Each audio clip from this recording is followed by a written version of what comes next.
చదువుకునేటప్పుడు ఎలా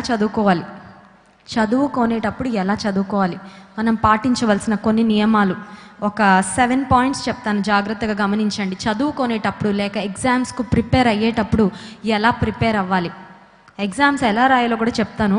ప్రిపేర్ అయ్యేటప్పుడు ఏ నియమాలు పాటించాలి. ఫస్ట్ది, ప్రిపేర్ అన్ అప్రోప్రియేట్ స్టడీ ఎన్వైరన్మెంట్. ఒక చక్కని చదువుకోవడానికి అనువుగా వీలుగా ఉన్న వాతావరణాన్ని సృష్టించుకోండి. ఇంట్లో ఒక పక్క టీవీ మోగుతూ, ఒక పక్క ఫ్రెండ్స్ వచ్చి లేకపోతే బంధువులు వచ్చి అందరూ బిజీగా ఉన్న ఒక హాల్లో కూర్చొని ఓ పుస్తకం పట్టుకుంటే ఏమైనా ఎక్కుతుందా బ్రెయిన్కి?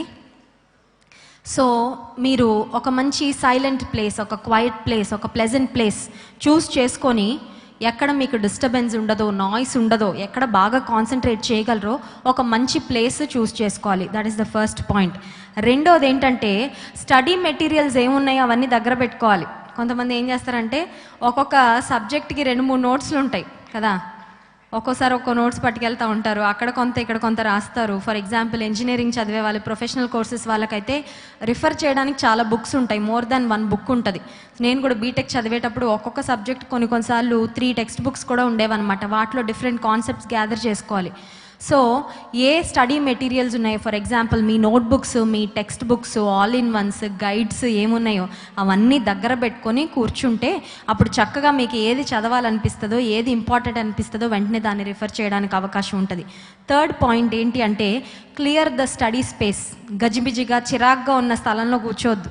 చిన్నప్పుడు నేను కూడా చదువుకునేటప్పుడు, నేను దేవుని మహాకృప వల్ల చిన్నప్పటి నుంచి నా క్లాస్ టాపర్ అనమాట. ముందు ఇల్లంతా సర్దుకొని ఆ తర్వాత నేను చదువు కూర్చునేదాన్ని. ఎందుకంటే చుట్టూ చిరాగ్గా ఉంటే నాకు కాన్సన్ట్రేషన్ కుదిరేది కాదు. సో ఏ ప్లేస్ మీరు చూస్ చేసుకుంటారో చదువుకోవడానికి, make sure it is neat, clean and tidy. So చుట్టూ చక్కగా శుభ్రంగా ఉంటే మీరు చక్కగా కాన్సన్ట్రేట్ చేయడానికి అవకాశం ఉంటుంది. So clear the study space. నాలుగోది ఏంటంటే, సెల్ ఫోన్స్కి, టీవీలకి, వీటన్నిటికీ దూరంగా ఉండండి. అవకాశం ఉంటే స్విచ్ ఆఫ్ చేసి పడేయండి. అమ్మో నాకు చాలా ఇంపార్టెంట్ కాల్స్ వస్తాయి అని అనుకుంటే కనుక సైలెంట్లో పెట్టుకోండి, ఏం పర్వాలేదు. ఏదన్నా వెరీ వెరీ ఇంపార్టెంట్ కాల్స్ వస్తాయంటే మీ సిబ్లింగ్స్కో, మీ అమ్మ నాన్నకో మీ ఫోన్ ఇచ్చేసి ఎంతసేపు అయితే చదువుదాం అనుకుంటున్నారో అంతసేపు సోషల్ మీడియాకు దూరంగా ఉండండి. Make sure you keep all of them aside. నిన్ను డిస్టర్బ్ చేస్తుంది అనుకొని ఏ ఫ్యాక్టర్ ఉన్నా దాన్ని కొంచెం పక్కన పెట్టేయండి. ఓకే. ఫిఫ్త్ పాయింట్ ఏంటి అంటే, హ్యావ్ అ రొటీన్. ప్రతిరోజు ఒక రొటీన్ పెట్టుకోవాలన్నమాట. ఫర్ ఎగ్జాంపుల్, కొంతమందికి రాత్రులు త్వరగా నిద్ర వచ్చేస్తుంది. అలాంటప్పుడు రాత్రులు చదువుదామని పుస్తకం పట్టుకుంటే కళ్ళు వెంటనే క్లోజ్ అయిపోతాయి కదా. సో మీ బెస్ట్ టైం ఏంటో మీకు తెలుసు. కొంతమందికి మార్నింగ్ బాగా కాన్సన్ట్రేషన్ కుదురుతుంది, కొంతమందికి నైట్ టైంలో బాగా చదవగలరు. So based on your habits, మీ అలవాట్లని బట్టి ఏది బెస్ట్ టైమో చూస్ చేసుకొని హ్యావ్ అ రొటీన్. ప్రతిరోజు okay, evening 6 o'clock to 8 o'clock study time, morning for example 5 to 6 నేను స్టడీకి కేటాయిస్తాను అని మీరు చూస్ చేసుకోవచ్చు. ఇంకోటి ఏంటంటే, కొంతమందికి అటు ఇటు తిరుగుతూ ఉంటే బుర్రగా బాగా ఎక్కుతాయి. సో కొంతమందికి అక్కడే కూర్చుంటే మైండ్ ఎక్కడో తిరుగుతూ ఉంటుంది, రాజమండ్రిలో మొత్తం బజార్లో అంతా తిరుగుతూ ఉంటుంది. కొంతమందికి తిరుగుతూ ఉంటే, మనం తిరుగుతుంటే ఫిజికల్గా బ్రెయిన్ కొంచెం స్టడీగా ఉంటుంది అనమాట. సో మీకు ఎలాగ కాన్సన్ట్రేషన్ బాగా కుదురుతుందో దాన్ని బట్టి ఒక చక్కని రొటీన్ ఎంచుకోండి. ఫర్ ఎగ్జాంపుల్, నేను చదువుకునేటప్పుడు పాటలు పెట్టుకొని చదువుకునేదాన్ని.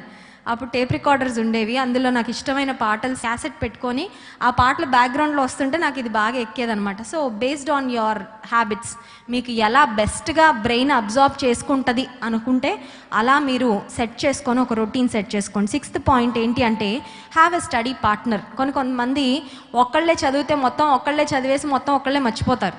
సో గ్రూప్ డిస్కషన్స్, లేకపోతే ఒక మంచి టీమ్ని మీరు ఫామ్ చేసుకోగలిగితే, ఫర్ ఎగ్జాంపుల్ ఫస్ట్ చాప్టర్ నేను చదువుతాను, సెకండ్ చాప్టర్ నువ్వు చదువు, థర్డ్ చాప్టర్ నువ్వు చదువు, అందరూ ఒక టైంలో గ్యాదర్ అయ్యి ఇంపార్టెంట్ పాయింట్స్ అన్నీ డిస్కస్ చేసుకోవడం, లేకపోతే రివ్యూ చేసుకోవడం, రివిజన్, ఇలాంటివన్నీ చేయగలిగితే మంచి స్టడీ పార్ట్నర్ని చూస్ చేసుకోండి. కొంతమందికి పోటీ ఉంటే కానీ చదవరు. వాళ్ళొక్కళ్ళే నేను సోలో అనుకుంటే ఇంకా నా బ్రతుకు నా ఇష్టం అన్నట్టు ఫీల్ అవుతారు. ఎదుటి వాళ్ళు ఎవరైనా కొంచెం బాగా చదువుతున్నారంటే వీళ్ళు ఇంకా బాగా చదివేస్తారు, ఎందుకంటే వాళ్ళకి ఎక్కడ ఎక్కువ మార్కులు వచ్చేస్తాయో అని. సో బాగా చదివే వాళ్ళని పక్కన పెట్టుకోండి మీ స్టడీ పార్ట్నర్గా. కొంతమంది ఎలాగంటే, మరి చదువు మీద ఇంట్రెస్ట్ లేని ఫ్రెండ్స్ని పెట్టుకుంటారు పక్కన. వీళ్ళు ఏం చేస్తారంటే మొత్తం డైవర్ట్ చేసేస్తారు. So make sure you have a good study partner. Seventh point ఏంటి అంటే, మీరు గుర్తుపెట్టుకోండి, మీరు చదువుకున్న చదువుకి తర్వాత ఫ్యూచర్లో ఒక రివార్డు ఉంటుంది. I know so many students, నేను చదువుతున్న టైంలో నాకు కొంతమంది సీనియర్స్ ఉండేవాళ్ళు స్టడీస్ని చాలా లైట్గా తీసుకున్నారు. ఏముందిలే చదివితే చదువుదాం, లేకపోతే లేదు, మా అమ్మోళ్ళు చదివిస్తున్నారు కదా వాళ్ళ కోసం అన్నట్టుగా చదివేవాళ్ళు. వాళ్ళు బీటెక్ని 7 years చదివారు. బీటెక్ ఎన్ని ఇయర్స్ ఉంటుంది? 4 years ఉంటే 7 years చదివారనమాట.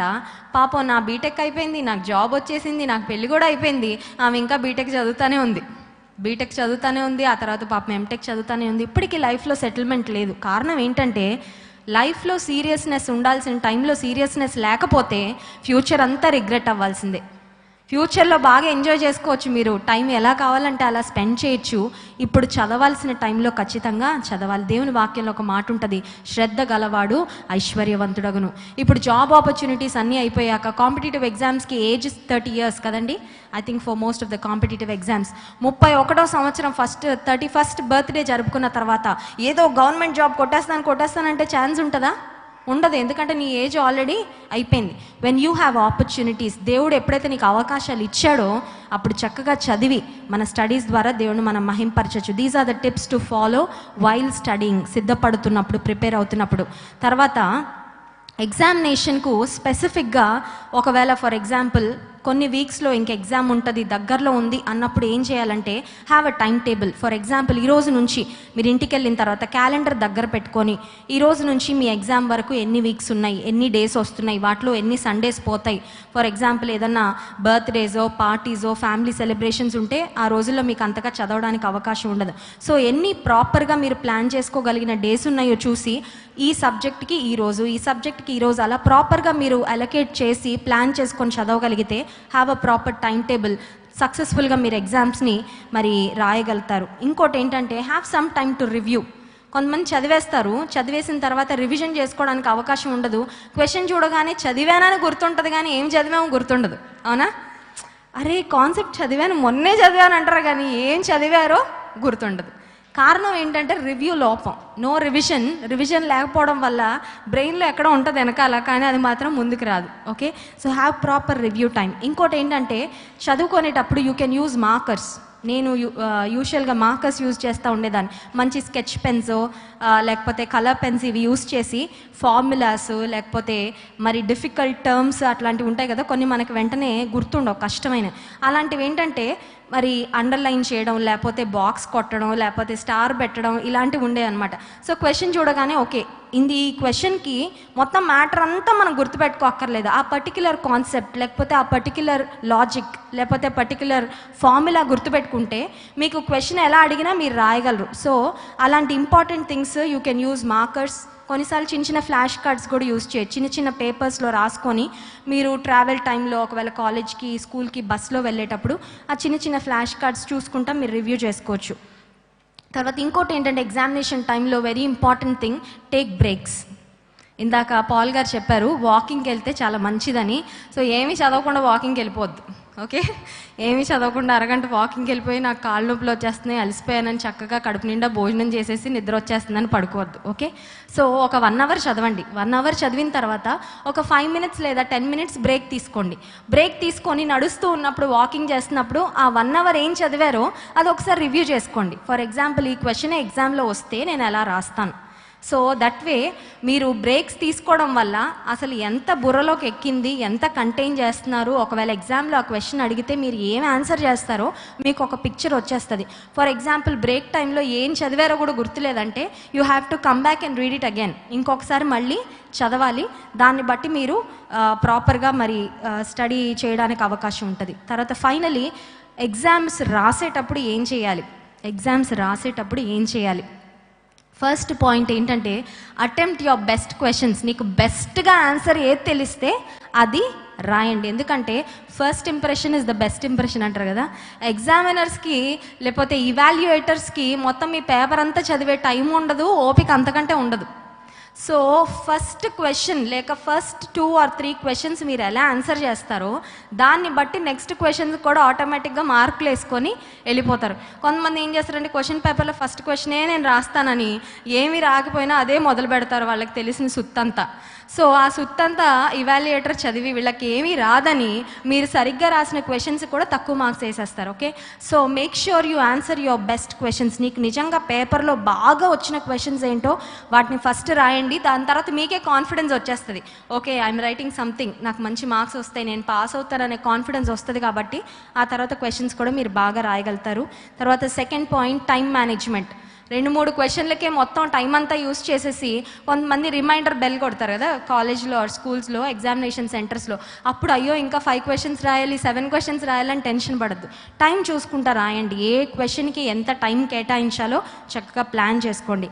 ఇంకోటి ఏంటంటే హ్యాండ్ రైటింగ్ చాలా చాలా ఇంపార్టెంట్. కొంతమంది చెత్తగా రాస్తారు, మ్యాటర్ బాగుంటుంది కానీ డాక్టర్ ప్రిస్క్రిప్షన్లా ఉంటుంది అనమాట. డాక్టర్ ప్రిస్క్రిప్షన్ డాక్టర్కి మందుల షాప్ వాడికి తప్ప ఎవరికి అర్థం కాదు. అంతేనా? మనకు అర్థమవుతుందా? అర్థం కాదు. కొంతమంది అలా రాస్తారన్నమాట, పెద్ద ఫిలాసఫర్ లాగా రాస్తారు. అలా రాస్తే లాభం లేదు. మంచి హ్యాండ్ రైటింగ్తో నీట్గా రాయగలిగితే, లెజిబుల్గా రీడబుల్గా రాస్తే చక్కగా మరి మంచి మార్క్స్ వేయడానికి అవకాశం ఉంటుంది. అంత మాత్రమే కాదు, ఇంపార్టెంట్ ఒక క్వశ్చన్లో మీరు ఆన్సర్ చేసేటప్పుడు ఇంపార్టెంట్ పాయింట్స్ ఏవి ఉంటాయో అవి అండర్లైన్ చేయండి. అర్థమవుతుందా? మీరు ఫర్ ఎగ్జాంపుల్ చాలా పెద్ద ఆన్సర్ ఉంది, అదంతా చదవడానికి ఇవాల్యుయేటర్కి టైం ఉండదు. మెయిన్ పాయింట్స్ ఏవి ఉంటాయో వాటిని ఏం చేయాలంటే ఒక మార్కర్ తీసుకొని, ఒక బ్లూ స్కెచ్ పెన్ లేకపోతే బ్లాక్ స్కెచ్ తీసుకొని అండర్లైన్ చేస్తే ఇవాల్యుయేటర్ వస్తాడు. ఓకే, ఇది ఉందా, ఈ కాన్సెప్ట్ ఉందా, డన్, 7 మార్క్స్, 10 మార్క్స్, 8 మార్క్స్ మీకు వేసేస్తారు. Okay, so you make sure you use markers. Important formulas, concepts ఇవన్నీ చక్కగా బాక్స్ కొట్టడం లేకపోతే అండర్లైన్ చేయడం ఇలాంటివి చేయండి. అవసరం లేకపోయినా ఆ కాన్సెప్ట్కి రిలేటెడ్ డయాగ్రామ్స్, ఫ్లో చార్ట్స్ ఏమైనా ఉంటే వేయండి. అర్థమవుతుందా? వాళ్ళు అడిగితేనే నేను వేస్తానని కూర్చోద్దు. మీకు ఎంత ఇన్ఫర్మేషన్ తెలుసో ఫస్ట్ 2-3 క్వశ్చన్స్కి చక్కగా రాయండి. దాన్ని బట్టి ఇవాల్యుయేటర్కి ఒక మంచి ఒపీనియన్ ఫామ్ అవుతుంది మీ పేపర్ మీద. మీ ఫేసెస్ కనబడవు కదా, మీరు ఎంత బ్రిలియంట్ పీపులో, మన ఫేసులు కనబడవు కాబట్టి మన పేపరే కనబడుతుంది. ఏదన్నా రిలేటెడ్ పిక్చర్సో లేకపోతే డ్రాయింగ్సో ఏమన్నా ఉంటే అవన్నీ చక్కగా వేయండి.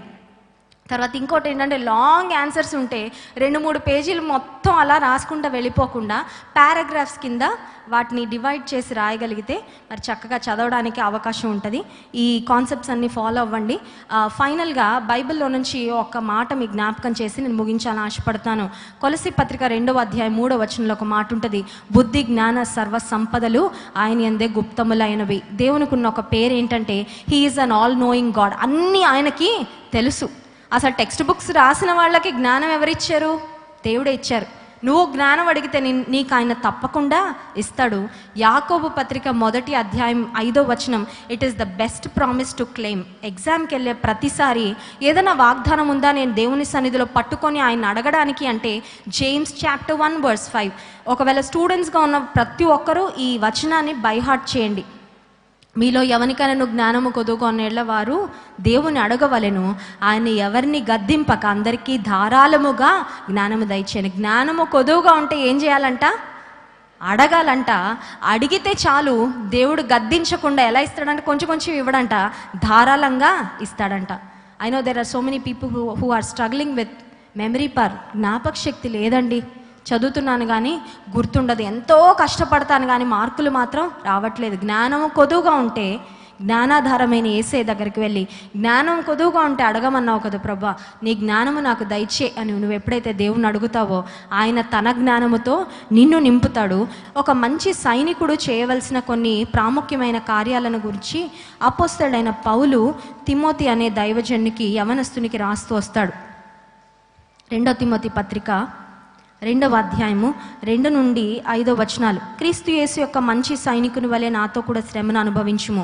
సైనికుడు ఎవడును యుద్ధమునకు పోవునప్పుడు తన్ను దండులో చేర్చుకున్న వాని సంతోషపెట్టవలెనని ఈ జీవన వ్యాపారములో చిక్కుకొనడు. మరియు జట్టి అయిన వాడు పోరాడునప్పుడు నియమ ప్రకారము పోరాడకుంటే వానికి కిరీటము దొరకదు.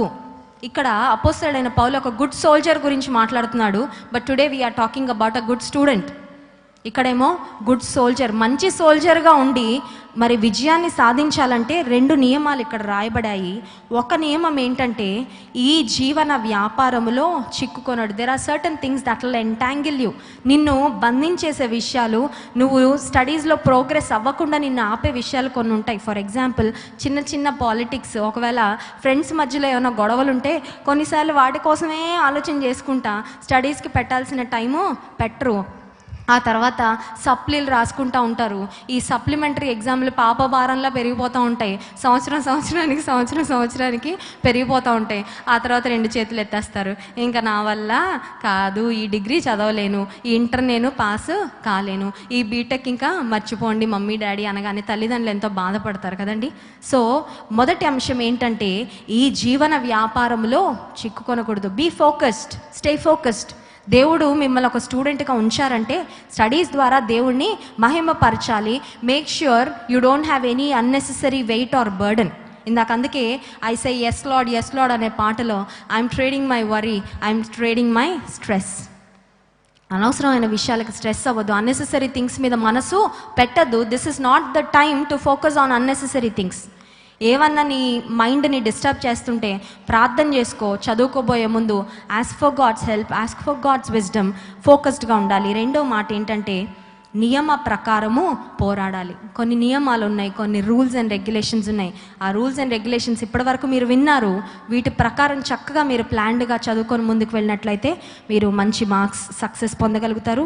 క్రైస్ట్ వర్షిప్ సెంటర్లో ఉన్న ప్రతి యవన బిడ్డ వాళ్ళ కెరియర్లో సక్సెస్ఫుల్గా ముందుకు వెళ్ళాలని, దేశం యొక్క ఉన్నత స్థలాల్లో మీరందరూ నిలబడి దేవుని మహింపరచాలని మా అనుదిన ప్రార్థనలో మేము జ్ఞాపకం చేసుకుంటున్నాము. మీ అందరి ఎగ్జామ్స్ కొరకు కూడా మేము ప్రార్థన చేస్తున్నాం. Do your best and God will do the rest. దేవుని నామానికి మహిమ కలుగును గాక.